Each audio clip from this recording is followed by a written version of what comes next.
It's 10 p.m. at night on day 6 and I was just putting the finishing touches on the second ventilation box, but I've realised that there's a problem, a big problem. When I designed these boxes, I put a lot of thought into the way I wanted to lay out the foam, and in the back of my mind I was thinking about the installation of the lid. I wanted to make it so the lid goes on nice and easy. So I cut these nice thin pieces that are just going to kind of slot into place like that. Unfortunately, this relies on the glue that I'm going to put on the back staying good forever, because that's all it's holding it in place, just the glue on the back. So if that glue ever failed, this piece could simply fall down into the passageway and block all the air. And if it did that, I'd have really no way to fix it other than to rip apart the wall, destroy the box, and start again. So I probably could have avoided this if I designed the foam layout a bit differently. If I'd had these side pieces a bit shorter, I could have made the top piece a bit wider, and then it would have sort of squashed down onto those two side pieces and it would have all held itself together. The reason I didn't do it that way was because I was afraid that if I didn't cut these side pieces to the perfect height, that when I went to push this part down, it just may not go down far enough and the lid may not close at all. So I went with this method, which I thought would be easier to install, so that when the lid goes down, everything just kind of slides into place nicely.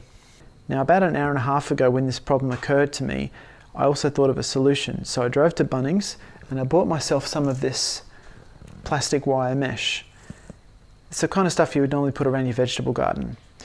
Now, I'm pretty sure that if I put this in the channel, like that, and then my foam goes on top, like that, no matter what happens, if the glue fails or if anything fails, the passageway is going to stay open because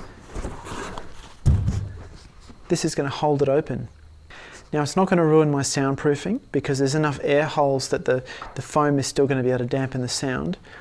There could be a bit of air noise as the air rushes over these contours, but I don't think it's really going to be significant. Really, the only problem I've got now is that I didn't think of this before I closed the first box up, and now I've got to pull it apart again. Here's another little dilemma that presented itself. Some of the mesh that I bought doesn't want to stay in a circle shape. It's trying to either curl up like that, or it's trying to wind itself up tightly into a smaller circle. Either one of those is not going to support the foam if there was a failure. So I had to come up with a way to get these teeth to sort of interlock and support the circle shape. And I'll show you how I did it. So with a bit of experimenting, I found a pattern that worked.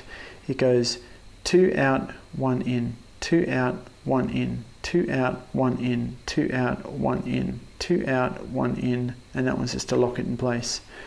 So that holds itself together nicely. I'm also tying them off with a zip tie, just in case.